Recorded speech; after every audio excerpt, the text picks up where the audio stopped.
ഷഹന എന്ന് പറയുന്ന നമ്മുടെ തൊട്ടടുത്ത ക്ലാപ്പനയിലെ ഷമീർ എന്ന പ്രിയപ്പെട്ട സഹോദരന്റെ പ്രിയപ്പെട്ട ഭാര്യ ഏതാനും ദിവസങ്ങൾക്ക് മുമ്പ് ജന്നത്തുൽ ബഖീഇല് സുഡാനിലെയാണെന്ന് തോന്നുന്നു 3 ദിവസം പ്രായമായ ആ കുഞ്ഞിന്റെ മയ്യത്തിനെ തന്റെ നെഞ്ചറ്റ മാറിടത്തിൽ കെട്ടിപ്പിടിച്ച് ജന്നത്തുൽ ബഖീഇനകത്ത് കിടക്കുന്നല്ലോ സഹോദരങ്ങളെ. നിസാർ നവോദയ എന്ന് പറയുന്ന എൻ്റെ പ്രിയപ്പെട്ട സ്നേഹിതൻ ഈ കരുനാഗപ്പള്ളിക്കാരനാണ് അല്ലേ, ഈ മഹല്ലുകാരനാണ് അല്ലേ, ഈ മഹല്ലുകാരനല്ലേ, അതെ പുത്തൻതരുവോ ഈ നാട്ടുകാരനാണ് നിസാർ നവോദയ. മദീനയിൽ വെച്ചാണ് ഞാൻ അദ്ദേഹത്തെ പരിചയപ്പെടുക. 4 ദിവസങ്ങൾക്ക് മുമ്പ് എന്നെ രാത്രി തറാവീഹ് കഴിഞ്ഞ് ഞാൻ വരുമ്പോൾ എന്നെ വിളിച്ചിട്ട് പറയുന്നു, ഉസ്താദേ ഞാനൊരു ക്ലിപ്പ് നിങ്ങൾ കഴിച്ചിട്ടുണ്ട്. ഈ നാട്ടുകാരനായ അനിൽ മുഹമ്മദിന്റെ ക്ലിപ്പാണ്. ആ ക്ലിപ്പിൽ പറയുന്ന കുട്ടിയുടെ കാര്യം നിങ്ങളൊന്ന് പറയുമോ? ഞാൻ പറഞ്ഞു, ഇതൊരു മാർക്കറ്റ് അല്ലല്ലോ, ആളുകൾ പറഞ്ഞല്ലോ, ഞാൻ ആ പെങ്ങൾക്ക് വേണ്ടി ദ്വാരക്കാം. വീണ്ടും അദ്ദേഹം പറഞ്ഞു, ഒന്ന് പറയണം, സമൂഹം അറിയേണ്ട കാര്യമാണ്. ഞാൻ പറഞ്ഞില്ല. വേദികൾ പലതും വന്നു, ഞാൻ മിണ്ടിയില്ല. സഹോദരങ്ങളെ, പലരും അതിനെപ്പറ്റി ഇങ്ങനെ വാചാലമായി പറഞ്ഞു. ഇന്നലെ ഇതേ സമയമാകുമ്പോൾ എന്റെ ക്ലാപ്പനയിലെ ഒരു സഹോദരൻ ഫോൺ ചെയ്യുകയാണ്, ഉസ്താദേ ഞാൻ ഷഹന എന്ന് പറയുന്ന പെൺകുട്ടി അറിയോ, മദീനത്തു മരിച്ച ജന്നത്തുൽ ബഖീൽ മറമാടിയ ആ പ്രിയപ്പെട്ട പെങ്ങളുടെ വാപ്പയാണ് ഞാൻ. ആ ഷഹനയുടെ വാപ്പയാണ് ഞാൻ. ഉസ്താദിന്റെ പ്രസംഗം വലിയ ഇഷ്ടമായിരുന്നു എൻ്റെ മോക്ക്. ഒരുപാട് പ്രാവശ്യം നിങ്ങളുടെ പ്രസംഗം കേൾക്കാറുണ്ട്. ഞാൻ ഓച്ചറയിലും ക്ലാപ്പനയിലും പുതുത്തെരുവിലുമൊക്കെ ധാരാളം പ്രസംഗിക്കുന്നുണ്ട് കൊല്ലങ്ങളായി. ആ പ്രസംഗം കേൾക്കുന്ന സഹോദരിയാണ്. ഈ വീട് വരെ വന്നൊന്ന് ദ്വാരക്കുമോ എന്ന് ചോദിച്ചു. ഞാൻ പറഞ്ഞു, നാളെ കരുനാഗപ്പള്ളിയിൽ പരിപാടി കണ്ട് ഞാൻ എത്താം. സഹോദരങ്ങളെ, 2 മിനിറ്റ് കഴിഞ്ഞില്ല ഷമീറും വിളിക്കുന്നു, ഭർത്താവ്. ഞാൻ കണ്ടിട്ടില്ല ഈ 2 പേരെയും. എന്നെ വിളിച്ചിട്ട് പറഞ്ഞു, ഉസ്താദേ ഞാനാണ് ഷഹനയുടെ ഭർത്താവ് ഷമീർ. എനിക്കാണ് മക്കളില്ലാതെ സങ്കടത്തോടെ എൻ്റെ പ്രിയപ്പെട്ടവളുമായി എൻ്റെ നായകൻ്റെ മുമ്പിൽ ചെന്ന് പലപ്പോഴും പൊട്ടിക്കരഞ്ഞ് ദുആ ചെയ്തു, അല്ലാഹുവേ എനിക്ക് സന്താനങ്ങളെ തരണേ എന്ന്. എന്നിട്ട് രാത്രിയിൽ ഞങ്ങൾ പരസ്പരം സന്തോഷത്തോടെ പറഞ്ഞു, ഞാൻ മരിച്ചാൽ ഇവിടെ അടക്കണം, ഞാൻ മരിച്ചാൽ ഇവിടെ അടക്കണം. അവസാനം എൻ്റെ പ്രിയപ്പെട്ട ഭാര്യ മരിച്ചു. മക്കളില്ലാത്ത വിഷമത്തോടെ ജന്നത്തുൽ ബഖീൽ സഹാബാക്കള്, ഉമ്മഹാത്തുൽ മുഅ്മിനീങ്ങള്, നമ്മുടെ പ്രിയപ്പെട്ട താബീങ്ങള്, അള്ളാന്റെ ഹബീബിന്റെ പൊന്നുമക്കള്, അവിടുത്തെ ഇവിടെ ഭാര്യമാര്, അവരെല്ലാം കിടക്കുന്ന മണ്ണില്, അതേ ബഖീന്റെ മണ്ണില് ആ പ്രിയപ്പെട്ട ഷഹന എന്ന നിങ്ങളുടെ നാട്ടുകാരിയായ പെങ്ങളെ എടുത്തങ്ങോട്ട് ഖബറിലേക്ക് വെക്കുമ്പോ, പ്രിയപ്പെട്ടവരെ, ദജ്ജാൽ വരാത്ത മണ്ണ്, യജൂജ് മജൂജ് വരാത്ത മണ്ണ്, ആ പവിത്രമായ മണ്ണില് ഉമ്മഹാത്തുൽ മുഅ്മിനീങ്ങളുടെ പൊന്നാര ഹബീബിന്റെ പൊന്നുമക്കളുടെ ചാരത്താ പ്രിയപ്പെട്ട സഹോദരിയുടെ നെഞ്ചത്തേക്ക് മാറിടത്തിലേക്ക് 3 ദിവസം പ്രായമായ കുഞ്ഞിന്റെ മയ്യത്തെടുത്ത് വെച്ച് കൊടുത്തിട്ട് ഇലാ ഖിയാമത്ത് നാൾ വരെ നിനക്കിവിടെ മക്കളില്ലെങ്കിലും, മണ്ണിന്റെ പുറത്ത് മക്കളില്ലെങ്കിൽ, മണ്ണിന്റെ അകത്ത് നീ ഈ കുഞ്ഞുമായിട്ട് ജീവിച്ചോ എന്ന് പറഞ്ഞ് അത്ഭുതത്തോടെ ആ പ്രിയപ്പെട്ട സഹോദരിയുടെ നെഞ്ചകത്തേക്ക് ഒരു കുഞ്ഞിനെടുത്തു വെച്ച് കൊടുപ്പിച്ചത് അല്ലാഹുവാ. ഇവിടെ തന്നില്ലെങ്കിലും അല്ലാഹു ഖബറിൽ തരും, ഖബർ തന്നില്ലെങ്കിലും അല്ലാഹു നാളെ പരലോകത്ത് നമുക്ക് തരും. ഇവിടെ കുഞ്ഞുമക്കൾ മരിക്കുന്നവരില്ലേ, ചെറിയ പ്രായത്തിലും മക്കൾ മരിക്കുന്നവരുണ്ട്. പക്ഷേ പ്രിയപ്പെട്ടവരെ, ഒന്ന് നമ്മൾ അറിയണം, നമ്മുടെയൊക്കെ മക്കൾ മരണപ്പെട്ടു പോയാൽ, എൻ്റെ സ്നേഹിതൻ അടുത്ത ഞായറാഴ്ച പ്രസംഗിക്കുന്ന നൗഷാദ് ബാക്കവിയുടെ മകൻ മരിച്ചതാ. പ്രിയപ്പെട്ടവരെ, ഒരുപാട് പേരുടെ മക്കൾ മരിച്ചിട്ടുണ്ട്. ഞാനൊന്ന് പറയട്ടെ, ഈ സരസിരിക്കുന്ന പെണ്ണുങ്ങൾ, നിങ്ങളാണുങ്ങൾ ആരുടെയെങ്കിലും മക്കൾ പ്രായപൂർത്തി എത്തുന്നതിന് മുമ്പ് മരിച്ചിട്ടുണ്ടോ? ദുഃഖം സഹിക്കാൻ പറ്റൂല, ശരി തന്നെയാണ്. പക്ഷേ നിങ്ങളെ മക്കൾ, നിങ്ങളുടെ മനസ്സ് പറയുന്നതെന്താണ്? പടച്ചവനെ, എൻ്റെ പൊന്നുമോൻ ഞാൻ എത്ര നാള് വളർത്തേണ്ടതാണ്, എത്ര നാള് ഞാൻ പോറ്റേണ്ടതാണ്, എത്ര നാള് ഞാൻ ഭക്ഷണം കൊടുക്കേണ്ടതാണ്. അങ്ങനെ നിങ്ങൾ ചിന്തിക്കരുത്. എൻ്റെയും നിങ്ങളുടെയും നേതാവ് പറഞ്ഞതെന്തെന്നറിയോ? ചെറിയ പ്രായത്തിൽ മക്കൾ മരണപ്പെടുന്ന ആ കുഞ്ഞുങ്ങളെ ഏറ്റവും നല്ല വാപ്പ, ഏറ്റവും നല്ല ഉമ്മ അള്ളാന്റെ സ്വർഗത്തിൽ കളിപ്പിച്ചു കൊണ്ടിരിക്കുകയാ. ഏതാ വാപ്പ എന്നറിയോ? മഹാനായ ഖലീലുല്ലാഹി ഇബ്രാഹിം അലൈഹിസ്സലാം എന്ന വാപ്പ. ഉമ്മയാരാ? ബീവി സാറാ.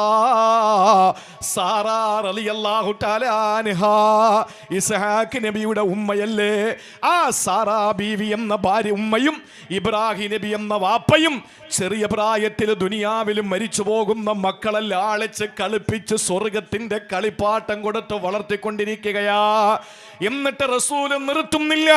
ഈ കരുനാഗപ്പള്ളിയിൽ നിന്ന് വാപ്പയും ഉമ്മയും മരിച്ചവിടെ എത്തുമ്പോ സാറാ ബീവി ഓടിക്കൊണ്ടുവരികയാ പൊന്നുമോനെ. സാറാ ബീവി ഓടിക്കൊണ്ടുവരികയാണ് പൊന്നുമോളെ.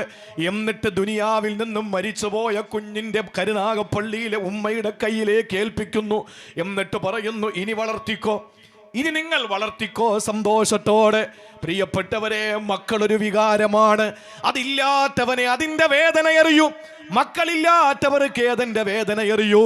സന്താനങ്ങൾ ഇല്ലാത്തവർ എന്തിന് സങ്കടപ്പെടണം? എന്തിന് സങ്കടപ്പെടണം? അല്ല പറഞ്ഞല്ലോ, യഹബു ലിമൻ യശാഉ ഇനാസാ വയഹബു ലിമൻ യശാഉ ദുകൂർ ഔ യുസവ്വിജുഹും ദുക്റാനം വഇനാസാ വയജഅലു മൻ യശാഉ അഖീമാ. അല്ല പറയുന്ന, ചിലർക്ക് പെൺമക്കളെ മാത്രം കൊടുക്കും, ചിലർക്ക് പെൺമക്കളെ മാത്രം കൊടുക്കും. ലൂത്ത് നബി ഉദാഹരണമാണ്. ചിലർക്ക് ആൺമക്കളെ മാത്രം കൊടുക്കും. ഇബ്രാഹിം നബി ഉദാഹരണമാണ്. ചിലർക്ക് ആണും പെണ്ണിൽ നിന്നും മക്കളെ കൊടുക്കും. നബി മുഹമ്മദ് മുസ്തഫ തങ്ങൾ അതിന് ഉദാഹരണമാണ്. ചിലര് പ്രസവിക്കാത്ത പെണ്ണുങ്ങളായി പോകുമെന്ന്. അപ്പോഴും നമ്മൾ കരുതണ്ട, എന്റെ റബ്ബന്റെ വാതിൽ അടച്ചിടുമെന്ന്. സക്കരിയ നബിയുടെ ഭാര്യ ആഖിറയാണ് എന്ന് പറഞ്ഞ മലടിയാണ്, മച്ചിയാണ്, പ്രസവിക്കാത്ത പെണ്ണ. സക്കരിയ നബി എഴുന്നേറ്റ് നിൽക്കാനുള്ള ആരോഗ്യമില്ലാത്ത മനുഷ്യനാണ്. പക്ഷെ അല്ലാഹു മോനെ കൊടുത്തു. വവഹബ്നാ ലഹു യഹ്യാ. യഹ്യാ എന്ന മകനെ കൊടുത്തത് സക്കരിയാ നബിക്കാണ്. സക്കരിയാ നബിയുടെ തലമുടി നരച്ചു, സക്കരിയാ നബിയുടെ എല്ലുകൾ നുരുമ്പിപ്പോയി. ഭാര്യ ആഖിറെന്ന മലടിയായ മച്ചിയായ പ്രസവിക്കാത്ത പെണ്ണ്, യൂട്രസ് ഇല്ലാത്ത പെണ്ണ്. എന്നിട്ടും അല്ലാഹു അവന്റെ ഖുദ്റത്ത്, അജീബായ ഖുദ്റത്ത് കൊണ്ട് ഒരു കുഞ്ഞിനെ കൊടുത്തിട്ടുണ്ടെങ്കിൽ, കരുനാഗപ്പള്ളിയിൽ എന്നെ കേൾക്കുന്നവരെ, സന്താനങ്ങളില്ലെങ്കിൽ ഇനിയുള്ള 7 ദിവസമല്ല, മരിക്കുന്ന സമയം വരെയും അല്ലാഹുവിന്റെ മുമ്പിൽ കൈനീട്ടിയിട്ട് ഇസ്തിഗ്ഫാർ ചൊല്ലിക്കോ, മക്കളെ അല്ലാഹു തരുമെന്നാണ്. മക്കളെ തരും അല്ലാഹു. ഞാൻ ആയത്തോതി തരാം അവസാനം. രണ്ടാമത് പരാതി എന്താ? രണ്ടാമത്തെ ആളിന്റെ വിഷമം എന്താണ്? തങ്ങളെ ദാരിദ്ര്യമാണ്, ഒരു പൈസ കയ്യിലെടുക്കാനില്ല, 1 രൂപ കയ്യിലെടുക്കാനില്ല, കഷ്ടപ്പാടാണ്. എന്താ ചെയ്യേണ്ടത്? അയാളോടും പറഞ്ഞത് ഇസ്തിഗ്ഫാർ ചെല്ലാനാ. ചോദിക്കട്ടെ സഹോദരങ്ങളെ, പണ്ട് കാലങ്ങളിൽ എനിക്ക് നല്ല ബോധ്യമുള്ളതാണ്, ഓരോ സദസ്സുകളിൽ ആരാണ് 1 ലക്ഷം കൊടുക്കാൻ തയ്യാറുള്ളതെന്ന് ചോദിക്കുമ്പോ പല പല കൈകൾ ഇങ്ങനെ പല ഭാഗത്ത് നിന്ന് ഉയരുമായിരുന്നു. ഇന്നാ സ്ഥാനത്ത് 1000 രൂപ കൊടുക്കാൻ ആരുണ്ടെന്ന് ചോദിക്കുമ്പോ എല്ലാവരും ബഖീലന്മാരായത് കൊണ്ടല്ല, പരമലുദ്ധന്മാരായി ജനങ്ങൾ മാറിയത് കൊണ്ടല്ല, അവരുടെ കയ്യിൽ പൈസയില്ല, ദാരിദ്ര്യമാണ്, കഷ്ടതയാണ്. ഒരാളുടെ കയ്യിലും നയാ പൈസ എടുക്കാനില്ല. പ്രിയപ്പെട്ട സഹോദരങ്ങളെ, പരിഹാരം ഖുർആനിലുണ്ട്, പരിഹാരം ഖുർആനിലുണ്ട്. അല്ലാതെ ആരോ പറഞ്ഞതുപോലെ മണി പ്ലാന്റ് എന്നും പറഞ്ഞ് കാട്ടിക്കിടക്കണ ഈ ചവറെല്ലാം കൂടെ വീട്ടിൽ അടുക്കളയിൽ കൊണ്ടുവച്ച പാമ്പ് കയറും. അല്ലാതെ വേറെ മണി പ്ലാന്റ് പോലും, എന്ത് മണി പ്ലാന്റാ, എന്ത് മണി, കുറെ ഏതെങ്കിലും പൊട്ടന്മാരെന്തെങ്കിലും ചെയ്യുന്നു പറഞ്ഞിട്ട് നമ്മളും ചെയ്തുകൊണ്ടിരിക്കുക അല്ലേ? ഉജാല കലക്കിയിട്ട് മിനറൽ വാട്ടറിന്റെ കുപ്പിയിൽ ഉജാല കലക്കി സിറ്റ് ഔട്ടിൽ വെച്ച പട്ടി കയറൂല. ആരോ ഫോട്ടോ എടുത്തിട്ടിരിക്കുന്നു, ഇതിന്റെ 4 സൈഡ് ഉജാല കുപ്പി നിരത്തി വെച്ചിട്ട് അതിന്റെ ഇടയിൽ സുഖമായിട്ട് പട്ടി കിടന്നുറങ്ങുന്നു. ഇതാര് പഠിപ്പിച്ചതാ? എന്ത് മണ്ടത്തരം! ഇതെല്ലാം വിറ്റഴിയുന്ന എവിടെയെന്നറിയോ? പെണ്ണുങ്ങളില്. എന്ത് പറഞ്ഞാലും പാവങ്ങൾ വിശ്വസിച്ചോളും, എന്ത് പറഞ്ഞാലും വിശ്വസിച്ചോളും. ഇതൊക്കെ പൊട്ടന്മാര് പറയുന്നതാ. മണി പ്ലാന്റ് വീട്ടിൽ കൊണ്ടുവന്ന കൊമ്പേറി കയറും, അല്ലാതെ ഒന്നും നടക്കില്ല. പാമ്പ് വീട്ടിൽ വരും. വീട്ടില് ഈ ആഫ്റ്റർ കോവിഡാനന്തര നമ്മുടെ ചില മാറ്റങ്ങളാണ്. പെണ്ണുങ്ങൾക്ക് യൂട്യൂബ് തുടങ്ങിയത്. ഞാൻ അയല പൊരിക്കുന്നത് എങ്ങനെയാന്ന് ഇപ്പൊ കാണിച്ചു തരാം, ഞാൻ കടലക്കറി വെക്കുന്നത് എങ്ങനെയാന്ന് ഇപ്പൊ കാണിച്ചു തരാം. ഇത് കണ്ടിട്ട് പെണ്ണുങ്ങൾ, നമ്മുടെ വീട്ടിലെ പെണ്ണുങ്ങളൊക്കെ മടിച്ചീളായി പോയി.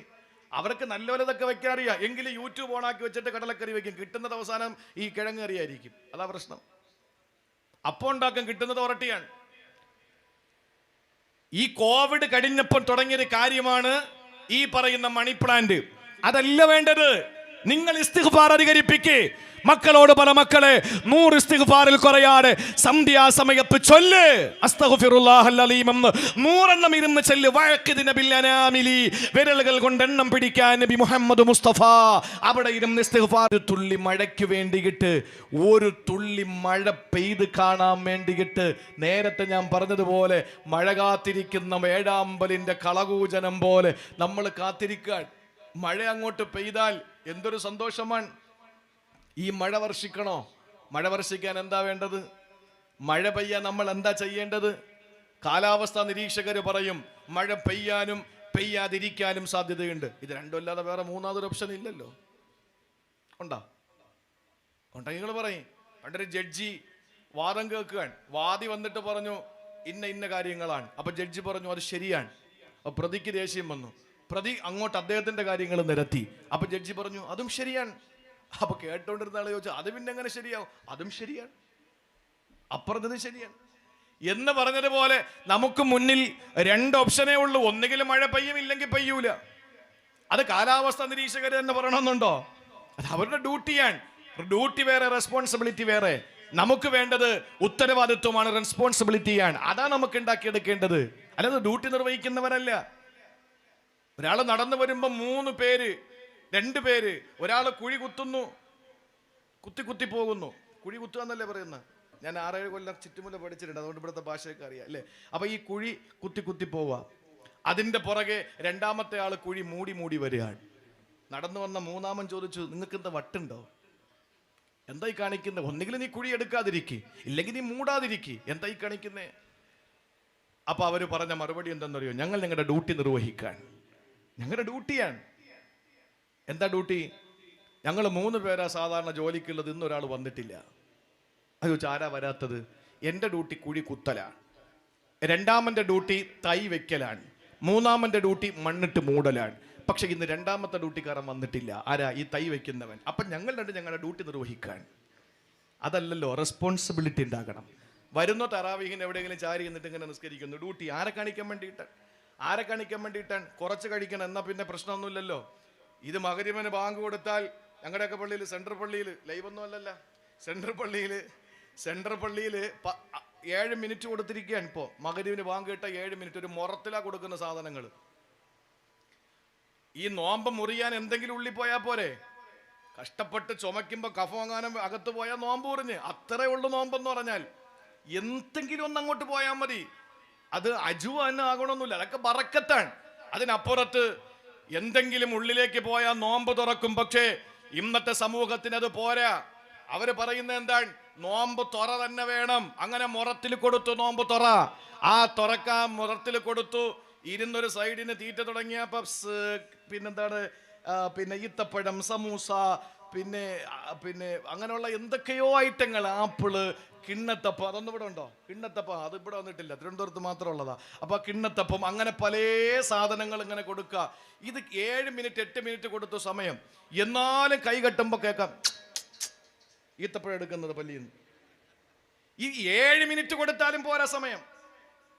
അപ്പൊ ഈ നിലയിൽ ഇഷ്ടം പോലെ കഴിക്കാൻ കിട്ടി. അത് കഴിഞ്ഞിട്ട് നിസ്കാരം കഴിഞ്ഞ് പള്ളിയിൽ കഞ്ഞി പോരാ, ചീനിയും ഇറച്ചിയുണ്ട്. ഇവിടെ ഒന്നും ഇല്ല, ഇല്ലാത്തത് തുടങ്ങല്ല കേട്ടോ. അത് ഞങ്ങളുടെയൊക്കെ നാട്ടിൽ ചീനി ഇറച്ചി ഇല്ലെങ്കിൽ അന്ന് നോമ്പ് ഹയാത്തായില്ല. അതെല്ലാം കഴിഞ്ഞ് കഞ്ഞിയും കുടിച്ച് ചീനിയും ഇറച്ചിയൊക്കെ കഴിച്ച് വീട്ടിലേക്ക് ചെല്ലുമ്പോൾ വീട്ടിലുണ്ടാകുന്ന സാധനം അവിടെ കൃത്യമായിട്ടുണ്ടാവണം. ഈ പാവപ്പെട്ടവർ ഉണ്ടാക്കി വെച്ചിട്ടുണ്ട്. അതെല്ലാം കഴിച്ച് ഇങ്ങനെ റാഹത്തായിട്ടിരിക്കും. അപ്പോഴാണ് ഇഷായിന്റെ ബാങ്ക് കൊടുക്കുന്നത്. അപ്പൊ ചോദിക്കും, അളിയാ 8 എവിടെ ഉണ്ട്?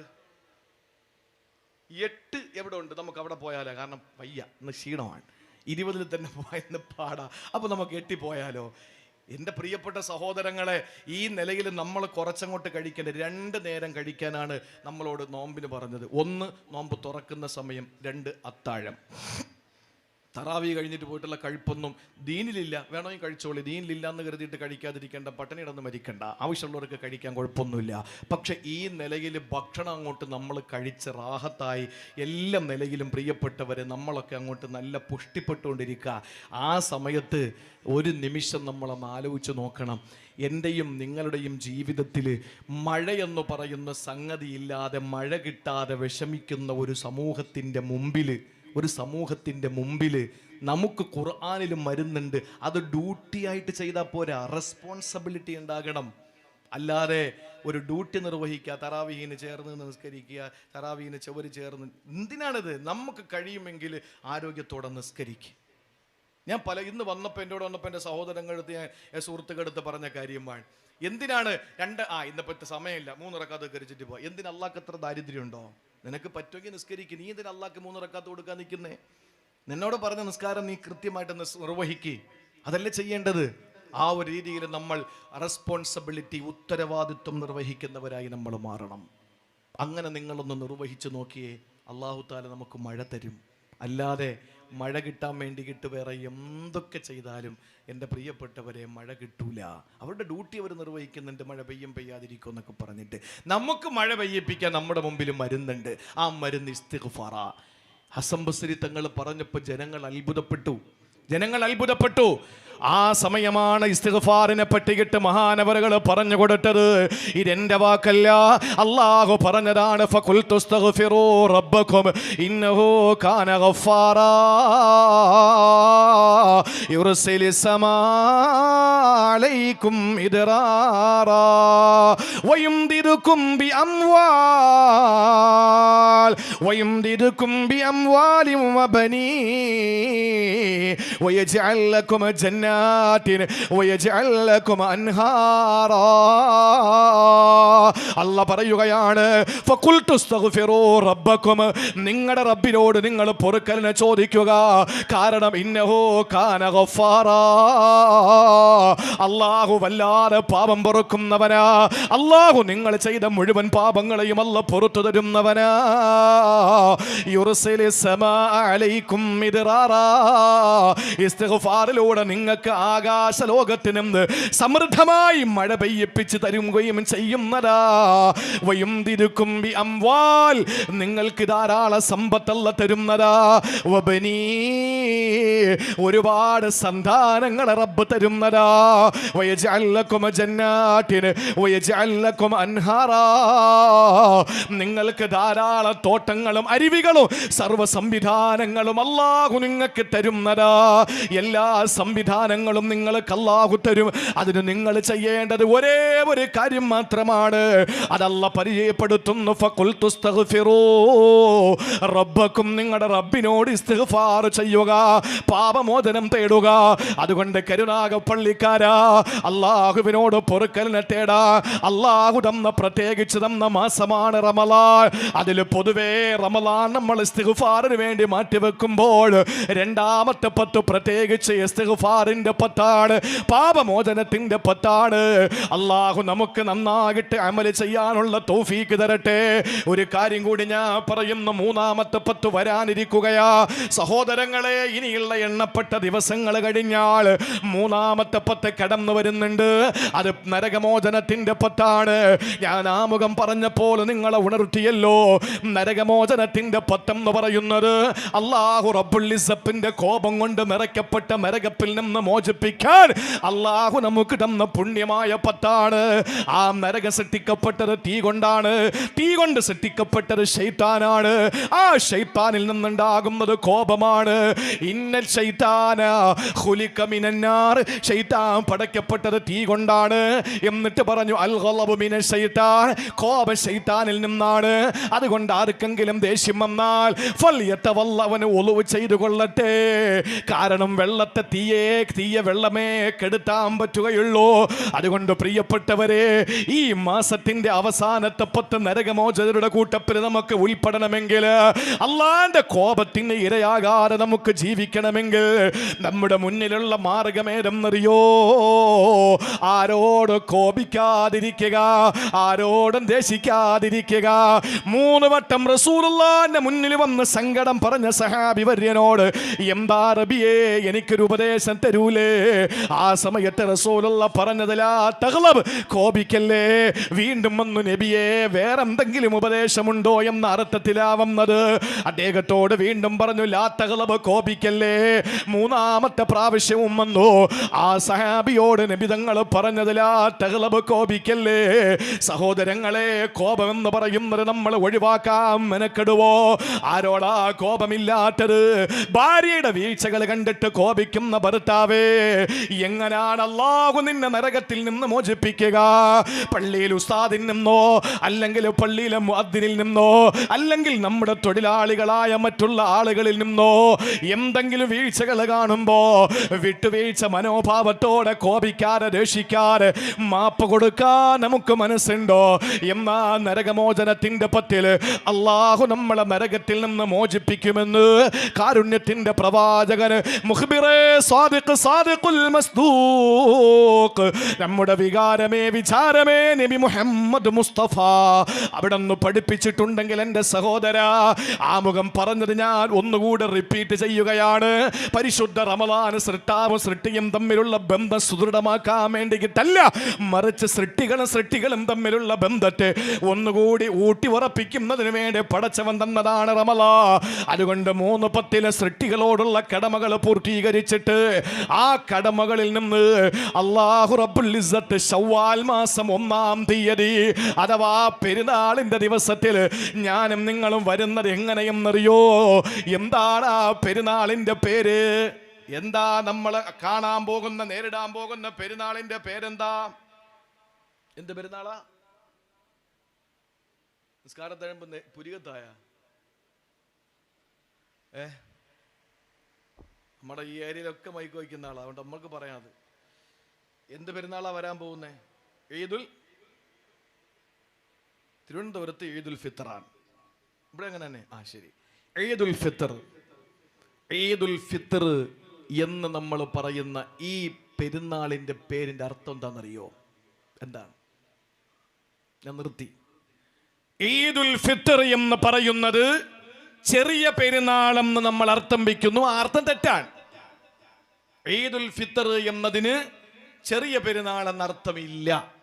ഈദുൽ ഫിത്തർ എന്ന് പറഞ്ഞാൽ അൽ ഔദു ഇലൽ ഫിത്ര, അതാണ് ഈദുൽ ഫിത്തർ. അൽ ഔദ് എന്ന് പറഞ്ഞാൽ മടക്കം, ഫിത്ര എന്ന് പറഞ്ഞാൽ ശുദ്ധ പ്രകൃതി. ഏത് ശുദ്ധ പ്രകൃതി? കുല്ലു മൗലൂദിൻ യൂലദു അലൽ ഫിത്ര.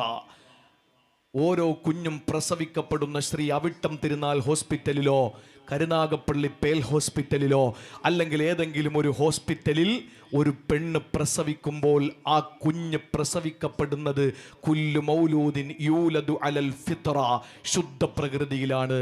ആ മാതാപിതാക്കളാണ് നസ്രാണിയാക്കുന്നത്, മാതാപിതാക്കളാണ് മജൂസിയാക്കുന്നത്, മാതാപിതാക്കളാണ് യഹൂദിയാക്കുന്നത്, മാതാപിതാക്കളാണ് കമ്മ്യൂണിസ്റ്റ് ആക്കുന്നത്, മാതാപിതാക്കളാണ് കോൺഗ്രസ് ആക്കുന്നത്, മാതാപിതാക്കളാണ് ലീഗ് ആക്കുന്നത്, മാതാപിതാക്കളാണ് SDP ആക്കുന്നത്, മാതാപിതാക്കളാണ് മുസ്ലിം ആക്കുന്നത്, മാതാപിതാക്കളാണ് തബ്ലീഗാരനാക്കുന്നത്, മാതാപിതാക്കളാണ് സുന്നിയാക്കുന്നത്, മാതാപിതാക്കളാണ് മുജാഹിദാക്കുന്നത്, മാതാപിതാക്കളാണ് ജമാഅത്തെ ഇസ്ലാമിയാക്കുന്നത്, മാതാപിതാക്കളാണ് ഇതൊന്നിലും പെടാത്തതാക്കുന്നത്. എന്തുകൊണ്ട്? ശുദ്ധ പ്രകൃതിയിൽ പച്ചവെള്ളം പോലെ പുറത്തേക്ക് വരുന്ന കുഞ്ഞ് മാതാപിതാക്കൾ എന്താണോ പഠിപ്പിക്കുന്നത് അതിലൂടെ കുഞ്ഞു മാറുന്നു. അപ്പോ ശുദ്ധ പ്രകൃതി എന്ന് പറയുന്നത് ഉമ്മ പ്രസവിച്ച ദിവസത്തിലെ ആ നിമിഷത്തെയാ പറയുന്നത്. അപ്പോൾ പെരുന്നാൾ എന്ന് പറഞ്ഞതിൻ്റെ അർത്ഥം എന്താ? ഈദുൽ ഫിത്തർ എന്ന് പറഞ്ഞാൽ ഈ 30 ദിവസം 3:10 കാരുണ്യം, പാപമോചനം, നരകമോചനം ഒക്കെ കഴിഞ്ഞ് പെരുന്നാളിൻ്റെ അന്ന് വരുന്നത് എങ്ങനെയാണ്? അൽ ഔദു ഇലൽ ഫിത്ര, ഉമ്മ പ്രസവിച്ച ദിവസത്തിലേക്കുള്ള മടക്കം എന്ന് പറഞ്ഞാൽ ഒരു പാപവും ഇല്ല, ഒരു പാപവും ഇല്ല. പെരുന്നാളിൻ്റെ അന്ന് ഉച്ചഭക്ഷണവും കഴിച്ചിട്ട് പിന്നെ കേരടി വണ്ടിയുടെ പുറകിലെന്നും പറഞ്ഞിട്ട് സിനിമയ്ക്ക് കൊണ്ടുപോയാൽ അവിടെ മുതൽ തുടങ്ങുകയാണ് അടുത്ത പരിപാടി.